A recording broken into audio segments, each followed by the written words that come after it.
Ya, malam hari ini kita ikut perjamuan lagi dan terima kasih untuk Bapak Ibu dan saudara semua yang setia. Kita juga belajar untuk memberikan waktu untuk bisa bersekutu bersama, memuji, menyembah dan belajar tentang apa kata Tuhan. Dan sore hari ini, malam hari ini saya dikasih kesempatan untuk sharing ini. Mari kita buka dari Filipi 2. Filipi 2 ayat yang pertama sampai dengan yang kelima kita baca bersama. Kita akan belajar tentang kesehatian. Nasihat supaya bersatu dan merendahkan diri seperti Kristus. Kita baca bersama ya. 3, 2, 1. Jadi karena dalam Kristus ada nasihat, ada penghiburan, ada persekutuan roh, ada kasih mesra dan belas kasihan. Karena itu sempurnakanlah sukacitaku dengan ini. Hendaklah kamu sehati sepikir dalam satu kasih, satu jiwa, satu tujuan, dengan tidak mencari kepentingan sendiri atau puji-pujian. Sebaliknya hendaklah dengan rendah hati yang seorang menganggap yang lain lebih utama daripada dirinya sendiri. Dan janganlah tiap-tiap orang hanya memperhatikan kepentingannya sendiri, tetapi kepentingan orang lain juga. Hendaklah kamu dalam hidupmu bersama menaruh pikiran dan perasaan yang terdapat juga dalam Kristus Yesus. Amin. Saya rindu kita belajar tentang ini. Ketika saya ditugasi untuk sharing, saya berdoa dan berpikir mau nyampaikan apa ya. Om Budi sama Om Petrus sudah menyampaikan banyak hal yang sangat memberi kita itu pelajaran yang begitu dalam tentang kita nggak akan ditinggalkan Tuhan, tentang kita harus tinggal di dalam Dia, dan itu semua saya simpan dalam hati saya. Nah, sore hari ini, malam hari ini saya rindu tentang hal ini. Karena tadi saya di sekolah, saya dapat ini yang tiba-tiba ini bukan saya mereka-reka, tapi ketika saya merenungkan tentang bersehati, sepertinya ini hal yang pas yang perlu kita bahas dan kita renungkan bersama. Bapak Ibu, saya belajar untuk bersehati. Bersehati dengan apa yang pemimpin, Om Petrus, Om Nono, dan teman-teman semua yang ada di sini itu yang melayani, yang mereka kerjakan. Saya belajar supaya paling enggak saya bisa mendukung atau mendoakan. Nah, doa saya belakangan hari ini itu saya berdoa satu hal saja. Tuhan, aku rindu supaya apa yang menjadi doa pemimpinku, menjadi doa Om Petrus, menjadi doa Om Nono, Om Budi tentang gereja ini, aku rindu Tuhan itu terjadi. Aku rindu apa yang mereka idam-idamkan itu terjadi. Saya belajar untuk mendoakan hal itu. Itu berarti saya sedang belajar untuk menjadi sama, menjadi sehati, mendukung apa yang mereka rindukan. Nah, Bapak Ibu, negara atau sebuah keluarga yang kecil saja, kalau papa mama saja itu tidak sehati, itu menimbulkan sesuatu yang kurang baik pada anak ya. Jadi kalau anak saya memberontak atau melakukan kesalahan, kalau dimarahi mamanya, saya tidak akan pernah membela anak saya. Saya akan lihat apakah benar salah begitu. Kalaupun mungkin kesalahannya nggak begitu besar, saya tetap akan berada di sisi istri saya supaya anak saya tidak bingung. Terus ini mami kok ngomong begini, jadi kok ngomong yang lain. Saya berusaha untuk bersehati dengan pasangan saya supaya anak saya tidak kebingungan. Kalau dulu pernah dia melakukan kesalahan sampai dia berkali-kali membawa barang teman ke rumah, jadi kami bersepakat ini sih agak serius ya, berulang kali dikasih tahu kok nggak mendengarkan. Terus kita ngobrol-ngobrol, bersehati, melakukan apa yang menurut kami baik bagi anak kami. Nah, belajar bersehati ini akan menjadi bagian penting, karena kalau tidak kita akan mengalami kekacauan dalam rumah tangga, kekacauan dalam hidup bernegara. Ada gerombolan yang suka mendemo Pak Jokowi dan pemerintahannya selalu oposisi. Itu membuat keadaan itu nggak tenang, resah, dan ingin mengacaukan keadaan. Nah, apabila itu terjadi dalam gereja, kita memikirkan nggak sampai parah ya, oposisi sama Om Petrus memboikot, nggak sampai seperti itu sih. Saya nggak pernah melihat, jangan sampai terjadi. Tapi apa itu membiarkan pemimpin kita berjalan sendiri atau udahlah itu biar diurus mereka yang jadi gembala, yang jadi pengurus, yang jadi aktivis. Saya kan jemaat biasa saja, saya kan tidak begitu penting. Bapak Ibu, kita semua ini tubuh Kristus dan semuanya penting. Kita semua itu penting di sini. Baik Bapak Ibu yang belum melayani secara fisik berada di depan ataupun melayani yang kelihatan, Bapak Ibu bisa turut serta dalam melayani, mendoakan. Kemarin saya senang sekali, saya kasih tongkat untuk Pak Tony itu, terus kemudian perhatian saya teralih dan ternyata ada bungkus, kemudian ada maknya Ashley yang membawakan roti, nyangoni Pak Tony, dan semuanya memperhatikan. Saya senang sekali karena saya merasakan dan saya melihat, saya beriman gereja ini, komunitas kita ini, kita akan melakukan apa yang menjadi kehendak Tuhan. Amin. Kita akan belajar untuk menyenangkan Tuhan. Amin. Dan ketika kita bisa paling tidak sedikit menyenangkan hati Tuhan, saya pikir Tuhan akan memberikan anugerah. Tuhan menyediakan banyak hal yang besar, yang mulia, yang tidak pernah terpikir oleh kita, tapi Tuhan sediakan bukan secara pribadi saja, tapi secara komunitas, secara korporat, secara bersama-sama. Tuhan sediakan banyak hal besar, dan itu akan terjadi kalau kita bersehati, kalau kita mendukung satu sama lain. Kapan itu ya saya dengar Om Nono kalau nggak salah atau Om Budi yang bilang, bagian tubuh kita ini kalau dipotong, tangan dipotong, itu cuma tangan, aku nggak butuh tangan, misalnya ya. Bukan. Kalau kita kehilangan anggota badan kita, tubuh kita semuanya akan terasa, ya kan? Akan banyak hal yang kita harus istilahnya alami. Kita akan mengalami banyak kesusahan. Tapi kalau tubuh kita semua bekerja dengan normal, bekerja dengan baik, pasti kita bisa mencapai hal-hal yang baik dan mungkin hal-hal yang jauh lebih besar. Nah, mengapa kita perlu bersehati? Karena alasan yang pertama juga, Tuhan Yesus itu mau bersehati. Dengan siapa? Dengan Bapa, dengan Bapaknya, dengan Bapak kita. Mari kita lihat di Matius 3.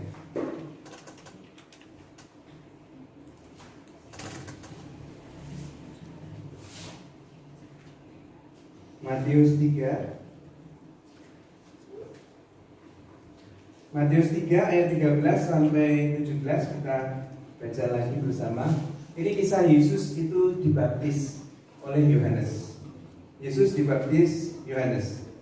Perikopnya judulnya. Mari kita baca yang 13. 3, 2, 1. Maka datanglah Yesus dari Galilea ke Yordan kepada Yohanes untuk dibaptis olehnya. Tetapi Yohanes mencegah dia, katanya, "Akulah yang perlu dibaptis olehmu, dan engkau yang datang kepadaku." Lalu Yesus menjawab, katanya kepadanya, "Biarlah hal itu terjadi, karena demikianlah sepatutnya kita mendengarkan seluruh kehendak Allah."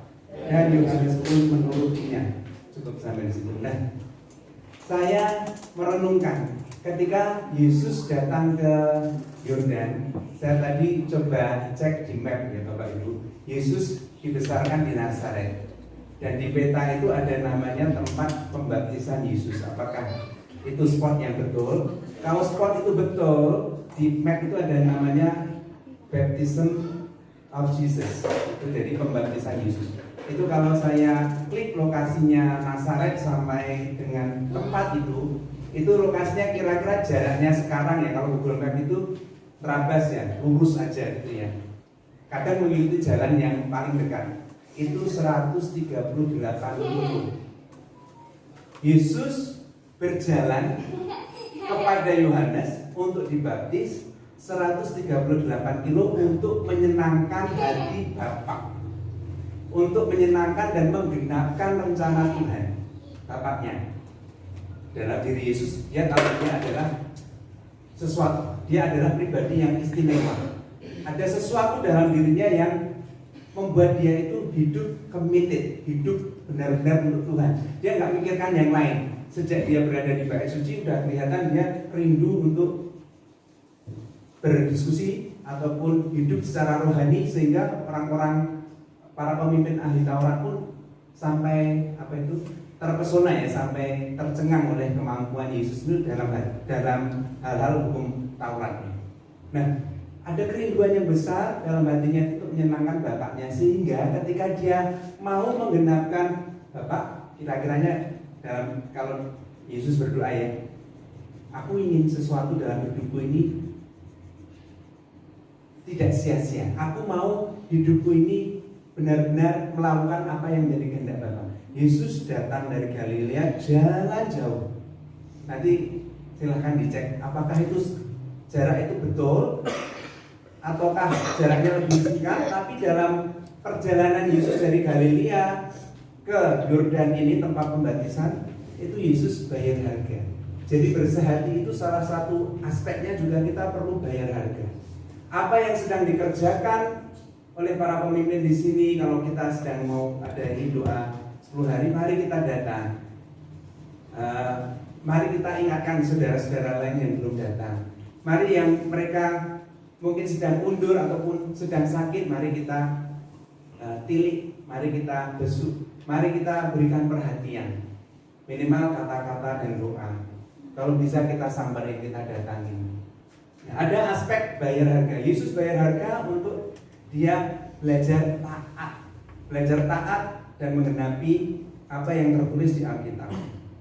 Nah, ketika Yesus bertemu Yohanes kaget. Ayat ini bicara, akulah yang perlu kau baptis.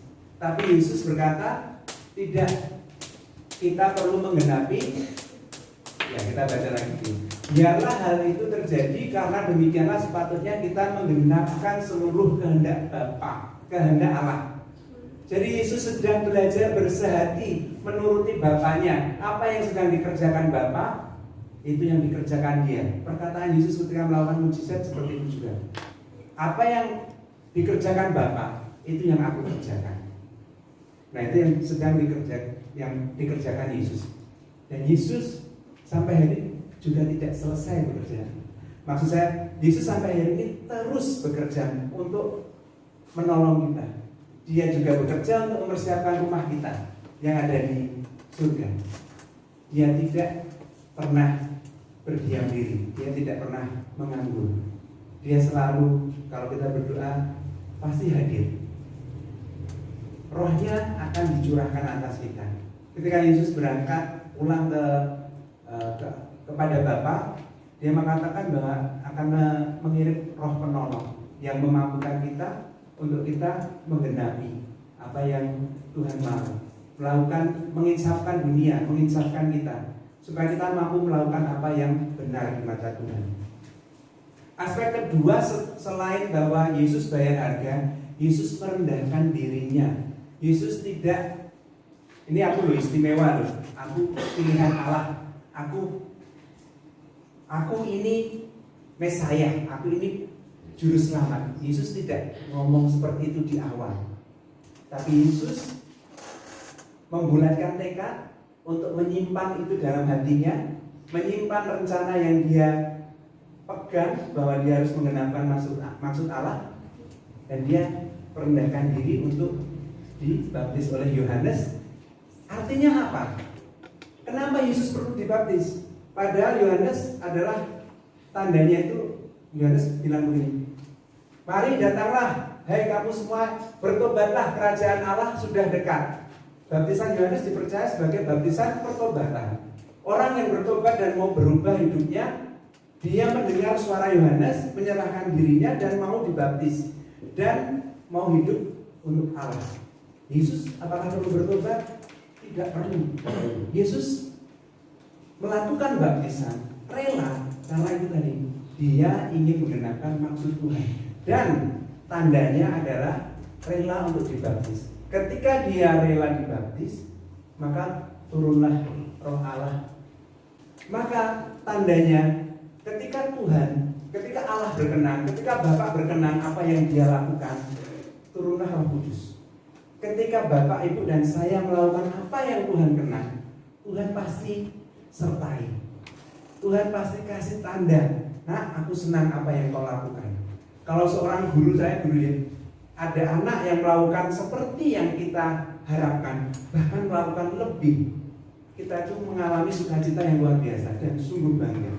Ketika mereka lulus dengan nilai yang memuaskan, bahkan sebelum mereka lulus itu mereka bahkan ada murid-murid saya itu yang menyambi bekerja ketika mereka belum lulus. Belum lulus mereka sudah kerja. Ada yang ngedance, ada yang vokal di kafe, ada yang ngirimin piano, ada yang bikin band, macam-macam. Ada yang ngelesi juga seperti guru. Dia masih murid SMA tapi ngelesi juga. Wah, luar biasa. Kita itu senang kalau mendengar anak-anak yang melakukan atau mengerjakan lebih dari yang kita harapkan.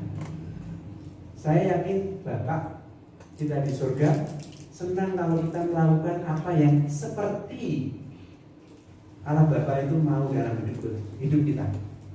Apa yang Allah Bapa mau dalam hidup kita? Yang melakukan apa yang jadi kehendak Bapa. Hidup menurut Roh, yaitu disimak itu YouTube-nya. Hidup menurut Roh. Bagaimana hidup menurut Roh? Ya hidup dipimpin oleh Roh. Hidup untuk menyenangkan Tuhan.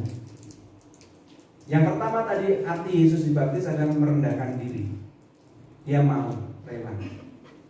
Kemudian ketika Yesus sesudah dibaptis, Yohanes waktu itu ditangkap. Terus kemudian Yesus pergi ke kota yang namanya Kapernaum. Dan dari sana Tuhan Yesus memulai pelayanannya yang penuh mujizat. Walaupun kota Kapernaum banyak juga yang tidak percaya Tuhan waktu itu. Karena mereka walaupun melihat mujizat tapi tidak merespon dengan hati. Ya, kita melihat bahwa Yesus sendiri memberikan teladan tentang menjadi sehati, tentang taat kepada Bapa. Karena tanpa sehati dengan Bapa, tanpa ketaatan yang dia kerjakan, misi untuk penyelamatan umat manusia, untuk kita bisa bersama-sama dengan Tuhan diperdamaikan, nggak akan tercapai. Tapi karena Tuhan Yesus mau setia dan mau taat apa yang jadi kehendak Tuhan, dia rela melakukan segala hal, bayar harga semuanya. Ada beberapa kali ketika Yesus itu melakukan apa yang menurut manusia tidak patut, seperti Yohanes ini, dia bilang harusnya aku yang engkau baptis. Yesus selalu berkata, biarlah kita menggenapi apa yang menjadi rencana Tuhan. Biarlah kita menggenapi apa yang menjadi rencana Allah. Tuhan punya rencana atas setiap hidup kita, dan Tuhan ingin supaya kita menyerahkan rencana ini kepada Dia. Banyak hal yang kita mungkin susun dalam hidup kita, banyak hal yang mungkin kita persiapkan dalam hidup kita. Saya tidak pernah berpikir untuk menjadi guru, tapi ketika saya terpanggil untuk menjadi guru itu karena ada hal yang mendorong dalam hati saya itu apa yang harus aku perbuat dalam hidupku. Maka ketika saya berdoa, ternyata ada sebuah jawaban, ada sebuah peneguhan, apa yang ada dalam tanganmu. Ketika saya bertanya apa yang ada dalam tanganmu, saya teringat kisahnya Musa. Ada tongkat Musa, ada tongkat gembala, ada tongkat didikan. Sehingga saya menetapkan, baik, saya mau jadi guru. Saya mengubur cita-cita saya yang lain. Kemudian saya belajar untuk hidup, menyerahkan hidup menjadi guru. Saya tidak tahu seberapa banyak dampak saya, tapi saya yakin hidup saya, besi menajamkan besi, pasti membentuk murid-murid saya. Hidup saya pasti Tuhan pakai untuk menolong rekan-rekan saya, supaya kita semua bisa dimurnikan, kita semua bisa dipersiapkan, dan kita semuanya bisa dibentuk sesuai apa yang Tuhan mau. Walaupun mungkin dalam perjalanan kita mungkin kita tidak semuanya berjalan dengan mulus. Om Budi kemarin menyampaikan bahwa ada badai dalam hidup kita. Walaupun ada Yesus dalam perahu kita, badai bisa jadi datang. Bapak Ibu, badai akan datang. Kita nggak bisa menolak apa yang menjadi hukum alam, apa yang menjadi yang terjadi di luar. Tapi ketika kita bersama-sama dengan Tuhan, Tuhan pasti tidak akan membiarkan kita. Dan Dia akan bekerja sesuai kerelaan hati kita dan melihat bagaimana sikap kita. Amin. Tuhan akan melihat. Tuhan bahkan sebelum seperti anak yang hilang datang pulang kepada Bapak sudah melihat dari jauh. Tuhan sudah melihat kita dari jauh. Bagaimana kita dalam hidup kita ini? Apakah kita mau rela diri untuk dipersiapkan Tuhan atau tidak? Mari kita persiapkan hidup kita. Kita akan bersehati selama beberapa hari ini ke depan, dan sampai genap rencana Tuhan atas gereja kita akan mendoakan gereja. Kita akan mendoakan para pemimpin kita. Kita akan mendukung apa yang mereka sedang kerjakan dalam doa. Mungkin kita juga akan ada hal-hal yang baru akan kita kerjakan bersama. Untuk anak-anak muda ini, mereka akan mengelola YouTube. Dan mereka akan punya pelayanan yang baru. Karena pelayanan ini akan memberi impact. Pelayanan yang lain juga akan memberi impact. Kita nggak bisa mengukur. Tapi ketika kita rela melakukan untuk Tuhan, Tuhan akan pakai hal-hal yang sekecil apapun. Amin. Kembali ke apa yang menjadi nasihat Paulus. Mari kita dalam hidup kita memikirkan apa yang baik, memikirkan apa yang berguna untuk saudara seiman satu sama lain, memikirkan apa yang menjadi apa yang Tuhan sukai, apa yang Tuhan mau. Nah, apa yang Tuhan mau, Bapak Ibu silahkan menyelidiki sendiri. Apa yang Tuhan mau sih untuk Tuhan aku kerjakan Tuhan dalam hidupku ini? Itu yang bisa saya sampaikan. Silakan terus. Ya, nambahin sedikit, kita buka tadi Filipi itu ya, Filipi 2 ayat 1-nya ini yang jadi kunci. Cuma sekali lagi kita ini agak susah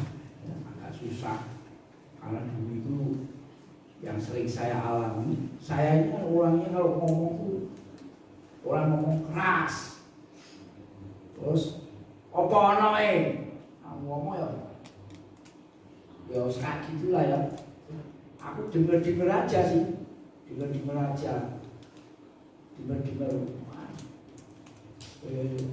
akan menyakiti hati orang. Berarti susah, ya loh, susah. Karena orang kalau jadi pemimpin itu biasa nyakiti orang, banyak orang tuh tahu. Ya udah, nggak sakit begini terus daripada tak sebut gue sakit hati. Ya banyak aku ya. Saya tuh seperti itu memang orangnya. Kalau ngomong belak-belakan, nak negur ya negur ngatur wong barang gitu lah. Orang nggak senang, nggak suka seperti itu ya. Tapi sekali lagi kuncinya itu ya, kalau mau sehati, kuncinya di ayat 1 ini. Jadi karena dalam Kristus, ya, dalam Kristus. Jadi saudara ini orang percaya Yesus, dalam Kristus. Terus dilanjutkan ada nasihat. Orang dinasihati mau ya? Tidak mau. Ngomong kosong belum. Karena nasihatnya apa? Nasihatnya keras, loro hati. Itu repot. Nah saya ini kan ngajar pranikah segala gitu ya. Dia ngomong, yo, tanggul yo, aku lah ngomong dari senang pemono, repot sebenarnya. Itu banyak saya mengalami seperti itu. Terus akhirnya aku daripada kamu suka kamu lah, akhirnya kan, itu salah juga. Contoh di gereja pusat itu dulu saya terkenal. Ya kalau dikasih pelayanan pengumuman. Nah gereja ini pengumumannya Pak Petrus. Jangan pakaian Pak Petrus mesti pengumuman. Ya saya ini kan paling gak suka jemaat terlambat. Di gereja pusat sebelum saya mulai pengumuman itu terlambat hampir 90% orang terlambat ke gereja. Jadi gereja mulai itu saya teko paling wong 200 dulu ya. Itu paling jangan ya enggak sampai 200-an ya, paling 150, 130. Itu yang datang kebaktian mulai itu loh. Paling 30 kok. Terus bayangin enggak satu telat. Kok telat 2 menit, 5 menit, ono sing seberapa jam, ono sing setengah jam pakai teko. Pakai khotbah teko. Wah. Nah, karena saya ditugasi pengumuman, saya selalu tiap minggu ngomong jangan terlambat. Wong seneng tidak? Enggak. Sing telat mulai malah. Telat kebangkitan malah pulang. Kok daripada dialog Pak Petrus, lu sing ngamuk iya sopo, aku tidak pernah ngamuk, cuma aku mau beri nasihat. Ya, jangan terlambat. Sampai 2 tahun. Aku itu saya masih ingat sampai 2 tahun saya melakukan itu. Dan hasilnya ternyata sebenarnya. Yang dulunya 80% terlambat, sekarang kebalik. Yang 20% terlambat, ini sudah rampung, benar tak? Tapi perlu waktu 2 tahun. Menungso pengen channel wajan. Itu nyata, saudara. Ya. Jadi yang disampaikan Pak Andre ini, kalau mau sehari dengar nasihat. Benar tak?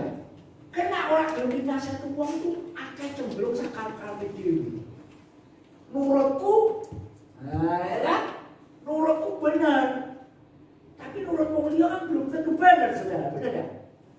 Makanya ada pepatah di Indonesia itu ngomong, wong yo ora iso ndelok ditoke dhewe. Bener tak? Iso ndelok ditoke dhewe? Ora iso. Sing delok iki mesti wong liya, bener tak?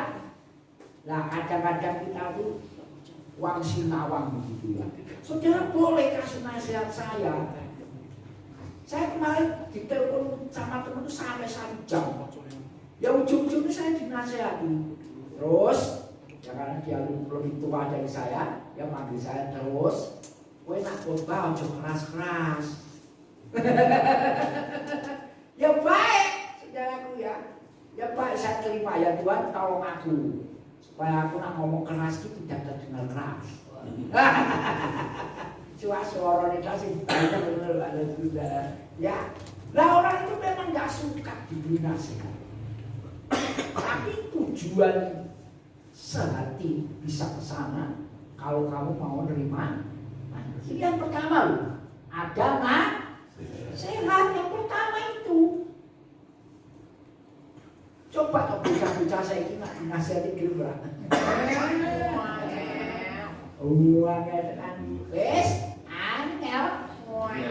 Angel ukurannya. Orang sing bocah wong tuwa pun yo angel.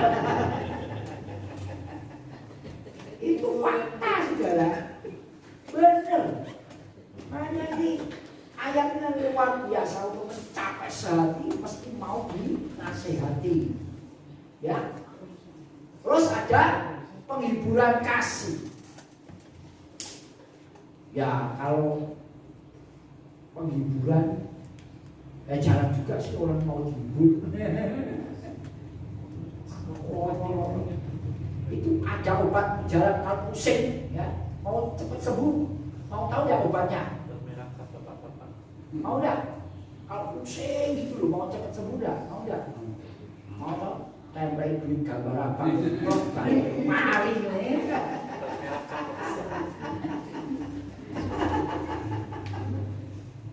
Ada penghiburan kasih, ada persekutuan roh. Ini M3. Sebenarnya M3 itu ini persekutuan roh. Ya persekutuan kono kan enak tuh ya. Aku paling anak persekutuan lah, anak itu ya. Ibu las. Belum. Ya, ayo M3 di sini. Ada persekutuan roh. Ini luar biasa, saudara. Ini pernah terjadi di gereja tahun 80 sekian lain. Persekutuan roh kuat. Jadi orang datang persekutuan roh itu ya, iki Roh Kudus ngomong, oh iki anda di masalah doa no. Benar itu, seperti itu. Saya pernah saksikan. Saya dulu kan kerja di Refron, sekarang jadi hotel Ibis dulu. Itu kantor saya dulu. Depannya hotel Tentel itu kan ada hotel Ibis. Dulu saya kerja di situ. Siang-siang saya masuk kantor, setelah makan siang, kan istirahat, saya masuk gudang. Oh udah deh, sorry. Itu sekitar jam 10-an lah. Saya berdoa ya bekerja itu ya, berdoa dalam arti kata bukan diem merendah. Berdoa dalam hati. Tuhan Roh Kudus ngomong jelas sekali. Nanti temanmu siang jam 12 itu setelah istirahat itu temanmu datang sini mau pinjam uang. Oh, jelas kata-katanya. Temanmu datang mau pinjam uang 20.000 loh, jelas enggak? Tapi aja kok silai kayak ono loh. Lah zaman biyen iki 20.000 berada loh, gaji saya 75.000 sebulan. 20.000 berada betul. Siang tahu-tahu teman datang. Ya dia panggil nama saya Waras, nama saya nama kecil. Terus aku pilih duit. Apa balik Klaten aku balik duit. Orang Klaten. Pinjam ono 20.000. Saya ngomong enggak, aku enggak balik pinjam. Tak kasih Tuhan tadi kamu. Ini namanya ada persekutuan roh. Ini enggak. Coba kalau kita semua seperti ini di gereja ini ada nasihat, ada penghiburan kasih, ada persekutuan roh, pasti gampang sehati. Ada kasih mesra, ya orang peluk-pelukan. Ya pokoknya benar-benar mengasihi ya dengan hati yang tulus begitu ya. Dan ada belas kasihan. Ini nak dipraktek nih, pasti kita sehari satu pikiran dalam Kristus. Kan Tuhan mau itu terjadi di dalam gereja. Ya, itu yang saya tambahkan. Mari kita berdoa. Bapak, kami bersyukur buat firman-Mu malam hari ini. Untuk keseharian Tuhan bagi kami menjadi kerinduan, menjadi doa. Kami sungguh-sungguh rindu gereja ini dipulihkan oleh kuasa Roh-Mu yang kudus yang bekerja di tengah-tengah kami. Supaya benar-benar kami bersehati untuk memuliakan nama-Mu. Lewat apa saja Tuhan. Lewat pekerjaan, lewat pelayanan, lewat sekolah, lewat kami berjualan, lewat kami bekerja. Nama-Mu dipermuliakan. Terima kasih buat malam ini. Dalam nama Yesus. Amin. Terima kasih.